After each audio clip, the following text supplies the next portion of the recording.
दोस्तों अगर आप बिल्कुल बिगनर्स हैं यानी अभी अभी आपने स्टार्ट किया है इंग्लिश लैंग्वेज को सीखना तो ये वीडियो आपके लिए नहीं है। लेकिन आप अगर थोड़ा बहुत वोकैबुलरी या इंग्लिश ग्रामर का नॉलेज रखते हैं तो आज की इस वीडियो में मैं आपको कुछ मेथड्स बताऊंगा जिनके ज़रिए से आप अपनी इंग्लिश लैंग्वेज में वो कम्युनिकेशन स्किल्स हैं उनको बेहतर कर सकते हैं।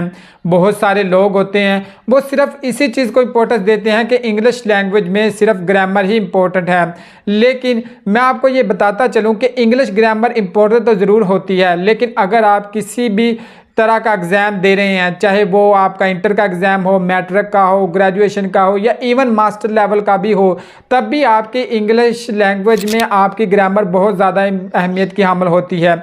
लेकिन अगर आप अपनी सिर्फ कम्युनिकेशन स्किल्स बेहतर करना चाहते हैं या आप कुछ नॉलेज गेन करना चाहते हैं इंग्लिश लैंग्वेज में, तो आपके लिए इंग्लिश लैंग्वेज में ग्रामर इतनी इंपॉर्टेंट नहीं है जितनी के लोग इसे अहमियत देते हैं। किसी भी ज़बान की कम्युनिकेशन में सबसे इम्पोर्टेंट चीज़ होती है वो अपनी बात को कन्वे करना। अगर आप अपनी बात का मतलब दूसरे को समझा सकते हैं तो आप इजीली समझ लें कि आपको वो लैंग्वेज आती है। लेकिन सवाल ये पैदा होता है कि आपको इंग्लिश लैंग्वेज वो सीखनी ही क्यों है।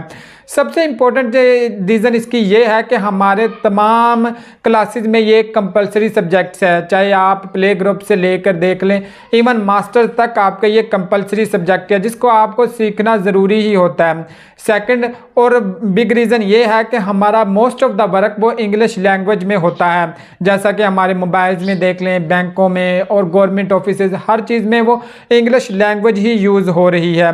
और थर्ड नंबर पे है आपका जो नॉलेज है, क्योंकि जो यूरोपियन कंट्रीज़ का नॉलेज है वो दूसरे कंट्रीज़ के साथ मैच नहीं होता है। इस वजह से उनकी लैंग्वेज इंग्लिश है, अगर तो आपको इंग्लिश आती होगी तो आप अपनी फील्ड में कुछ एक्स्ट्रा नॉलेज है वो गेन कर सकते हैं। इंग्लिश स्पीकिंग है वो इंग्लिश अंडरस्टैंडिंग से ज़्यादा डिफ़िकल्ट होती है, जिसकी वजह ये होती है कि अगर आप किसी जगह पे इंग्लिश लैंग्वेजेस के कोई पैराग्राफ या कोई न्यूज़ वगैरह पढ़ रहे हैं तो आपको उसमें से कुछ भी वर्ड्स की अगर समझ आ जाती है तो आपको इजीली उसका मतलब भी समझ आ जाता है। लेकिन अगर हम बात कर लें इंग्लिश स्पीकिंग स्किल्स की तो वो बहुत ही कम होती है। उसकी मेन रीज़न ये भी है कि स्पीकिंग स्किल्स वैसे भी थोड़ी सी डिफ़िकल्ट होती है, लेकिन इस प्रोसेस में ज़रा फास्ट होता है कि हमने फौरी तौर पर वर्ड है वो बोलने होते हैं। इसी वजह से स्पीकिंग स्किल्स में ज़्यादा डिफ़िकल्टी होती है। इसमें कोई शक नहीं कि अंडरस्टैंडिंग बहुत ईजी है, लेकिन किसी भी तरह की कम्युनिकेशन स्किल्स में वो अंडरस्टैंडिंग सबसे इंपॉर्टेंट चीज़ होती है और पहला स्टेप ही होता है, क्योंकि ये आसान होती है।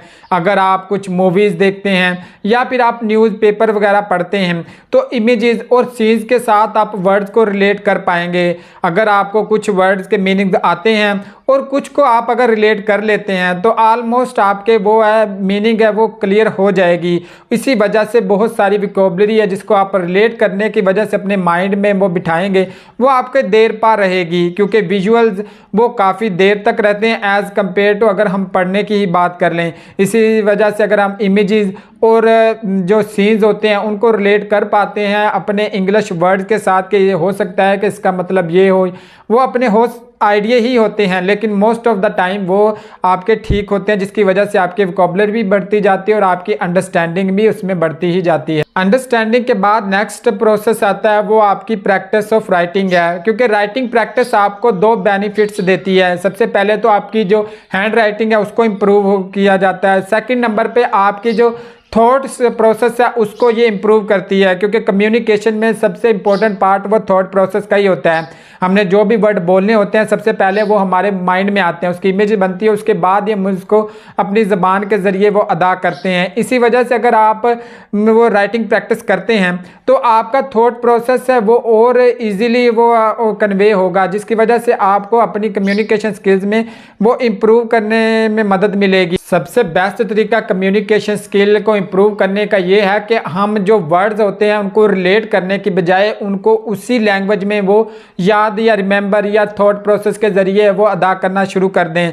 यानी कि फॉर एग्जांपल आपके सामने अगर चेयर पड़ी है तो आप सबसे पहले द वर्ड चेयर को सीखेंगे, उसको अदा करना यानी कि उसकी प्रोनाउंसिएशन सीखेंगे, उसके बाद आप उसको रिलेट करेंगे अपनी उर्दू वर्ड मीनिंग यानी कि कुर्सी के साथ, और उसके बाद उसको अदा करेंगे। ये 3 स्टेप्स में ये एक काम मुकम्मल होता है, जिसकी वजह से हम अपनी मुकबलरी में एक लफ्ज़ यानी कि उसका इजाफा कर लेते हैं।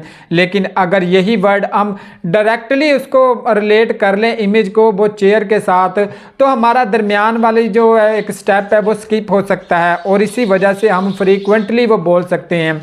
इसके मोर इजीली वर्ड्स में अगर मैं बताऊं आपको, तो आप अपने जो इर्द गिर्द की चीज़ें हैं या कुछ एक्टिविटीज़ हैं उनको आप बजाय इसके कि ट्रांसलेट करके समझे, डायरेक्टली आप उनके नेम्स या फिर उन एक्टिविटीज़ को वो इंग्लिश में ही सीखें, ताकि आपको उनकी प्रोनाउंसिएशन और उसके बाद उसकी स्पीकिंग में किसी भी तरह की डिफ़िकल्टी ना आए। इन स्टेप्स को फॉलो करने के बाद, प्रैक्टिस करने के बाद, अंडरस्टैंडिंग के बाद, सबसे इम्पोर्टेंट चीज़ जो होती है वो होती है आपका कम्युनिकेशन। आपको चाहिए कि वो दूसरों के साथ कम्युनिकेट करें इंग्लिश लैंग्वेज में।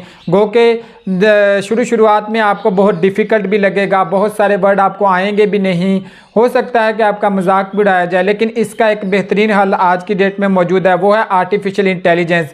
बहुत सारे ऐसे चैट बोर्ड तैयार हो चुके हैं जिनके ज़रिए आप कम्युनिकेट करके अपनी वो इंग्लिश स्पीकिंग स्किल है उसको बेहतर कर सकते हैं। इस हवाले से आप खुद भी बैठे उनके साथ है वो कम्युनिकेट कर सकते हैं। अगर आप स्टार्टिंग में वो बोल के स्पीकिंग के ज़रिए से आप कम्युनिकेट नहीं कर सकते, तो आप सिर्फ़ और सिर्फ उनके साथ टेक्स्ट के ज़रिए भी कम्युनिकेट कर सकते हैं। याद रखें कि आपका नॉलेज चाहे जितना मर्जी हो, लेकिन प्रैक्टिस ही आपको उसका पे ऑफ देती है। अगर आपकी प्रैक्टिस नहीं होती तो आपको मतलूबा रिजल्ट कभी भी नहीं मिल सकते। इसलिए अपनी प्रैक्टिस को और से ज़्यादा वो इम्प्रूव करना चाहिए। यही कुछ स्टेप्स हैं, अगर आप इनको फॉलो करके और अपनी प्रैक्टिस के ज़रिए अगर इम्प्रूव करते हैं तो आपकी कम्युनिकेशन स्किल्स हैं वो दिन ब दिन बेहतर होती जाएंगी, और साथ में आपको वोकैबुलरी और ग्रामर को अलग से सीखने की ज़रूरत नहीं पड़ेगी, वो भी खुद ब खुद आपकी वो माइंड या नॉलेज है उसका वसी होता जाएगा।